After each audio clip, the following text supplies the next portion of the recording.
they reminded me that I need to pull the microphone down.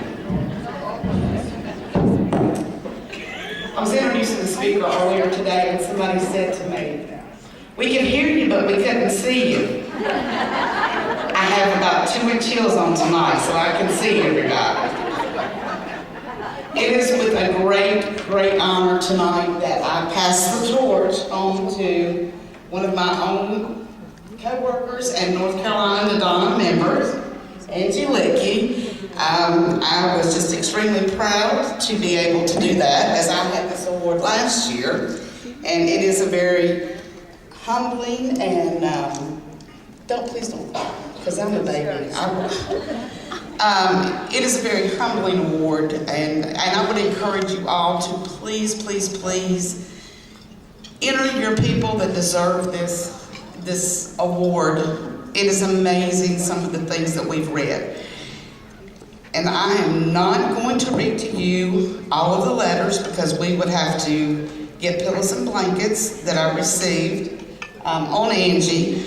I would like to tell you just a little bit about her. She has been in her current position for 10 years. She has been as a nursing administrator for 12 years, and she's been in long-term care for 12 years. So she jumped in wholeheartedly for everything. She has received the Circle of Excellence Award, and she and I both had the opportunity to work with CCME on a DON advisory group in North Carolina. So Angie and I go way back. I'd like to read to you just one of the letters, which is the one that came from her administrator.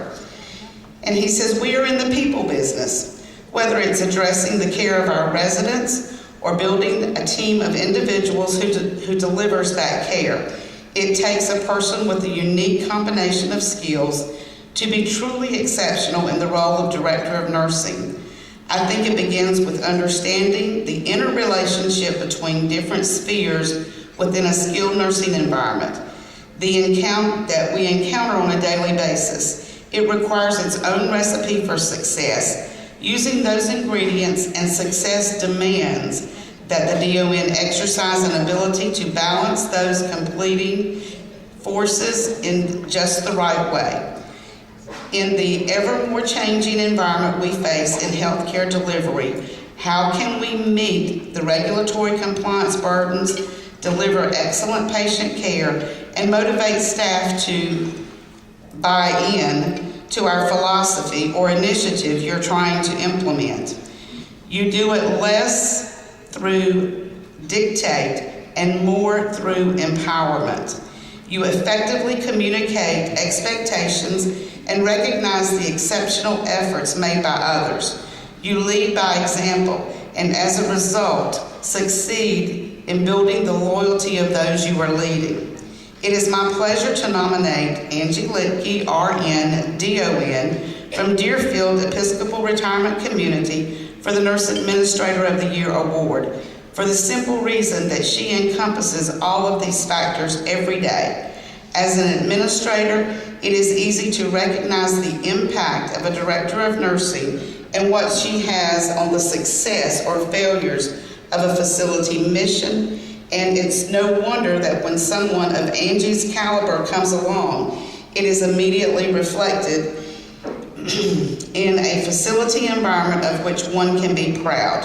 Her innovation and energy naturally lend themselves toward proactive ideas that lead inevitably towards an excellent person-centered care delivery.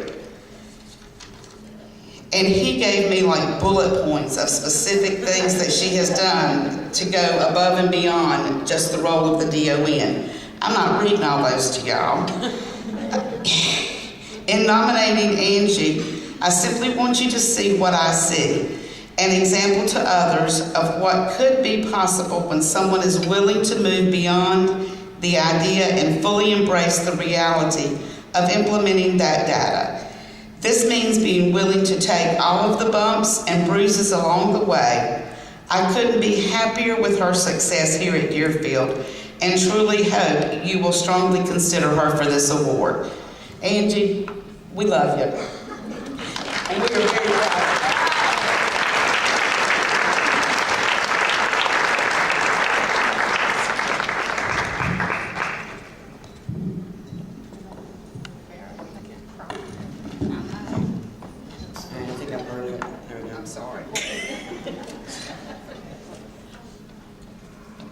we all believe in a higher power, but I wonder how many have had the opportunity to experience a moment where you've been able to look back over your life and see how that higher power was moving in it when you did not know it. I'm having that experience right now, so bear with me. 18 years ago, I found myself as a single parent of 3 children under 6, 5 hours away from my family. And this higher power moved me into joining a nursing school and achieving my bachelor's. When I came out into the profession, I spent a couple of years in acute care.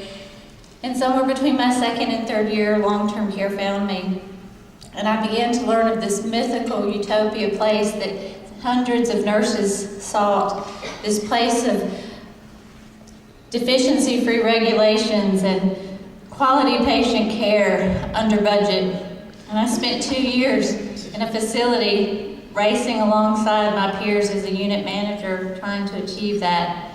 It was also the place that I recognized that I joined a profession of bullies, something that was not unique to my nature. As you see, I've been raised by 2 wonderful parents who gifted me with an extra genetic code of determination and respect for people. And so within those 2 years, I found myself desperate to get out of long-term care.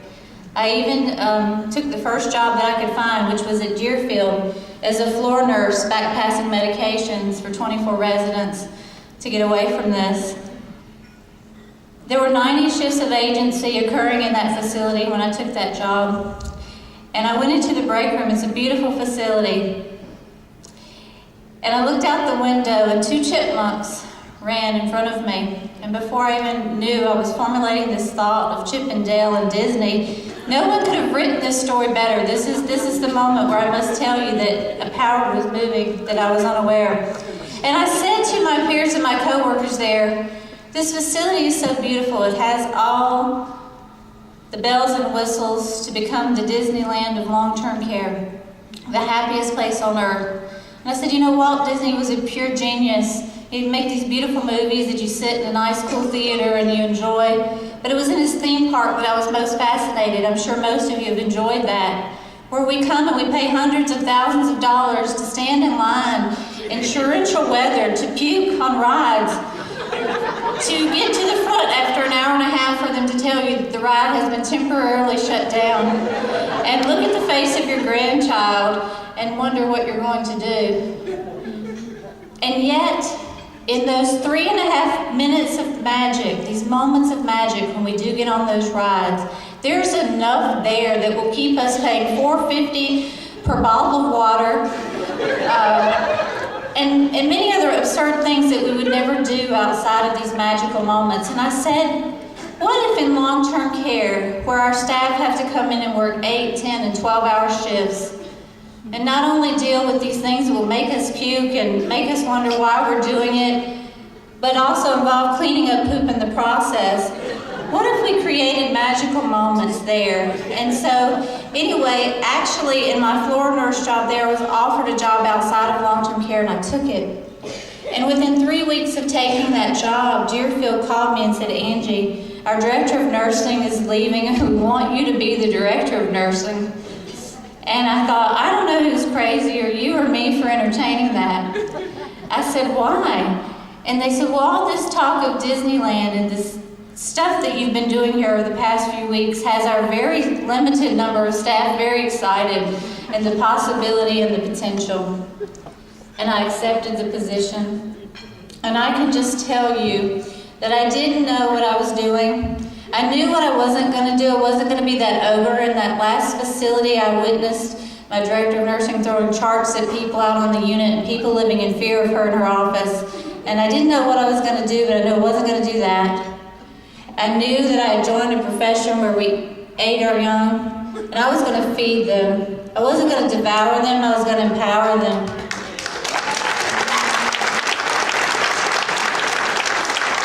At this point, I had met my husband, another chance encounter. I'm going to give him the honorary ADON position of a lifetime award.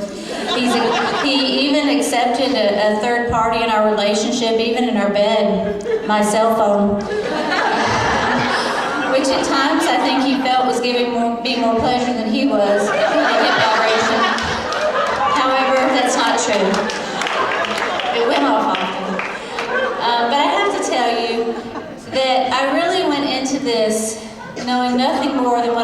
want to do. And what I did want to do, and what I could do because of my experience, is understand that our staff and their lives outside of our facility, the ones that work in long-term care, aren't leading glamorous lives. They're very tragic and difficult. I understood that. And I wanted them to know that when they came to work, it would be a safe haven.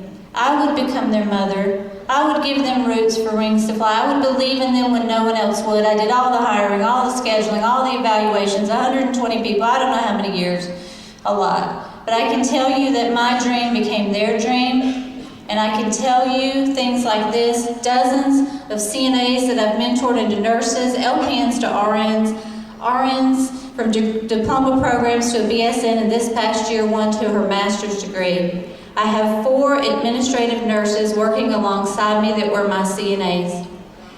I want to tell you that these are facts and not myths.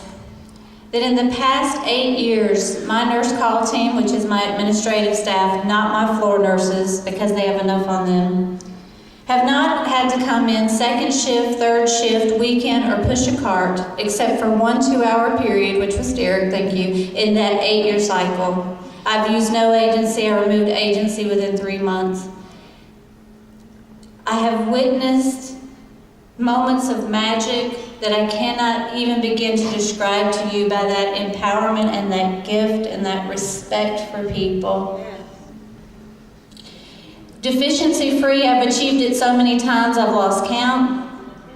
Within budget, my residents and my staff are happy. I truly believed I reached that healthcare utopia. And yet, 2 months before I found out about this recognition, I was thinking of leaving long-term care. I felt like I had achieved more than I had ever dreamed possible. And I began to have my first interview and had to make a resume. That was something. And then this. When my administrator began to tell my staff what I had won, and when a group of CNAs entering my facility for second shift began to gather everyone around, and such joy and such elation and such pride, telling me no one in the world, in the country, deserved it more. And then when they moved off into their own group, and I stood back and listened, and they said, hey, you know what this means? We might be able to train all the other CNAs how this can really happen. How this experience can really be, who they can be in it, and how they can define themselves.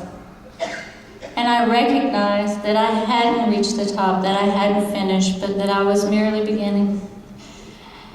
And I just want to say what an awesome, overwhelming feeling this is to have networked with many of you throughout the years, to even be the person up here. It's almost laughable to me that I'm here this year receiving this award, but I can tell you that success is not an illusion, and you only have to create these moments of magic. You only have to make them feel for 30 minutes or an hour a day that connection that will bring them back and will bring you back and will drive you forward with a power that's unbelievable.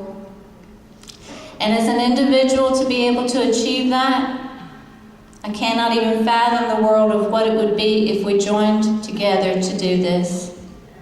NADONA, I thank you for inspiring me to continue on. Thank you.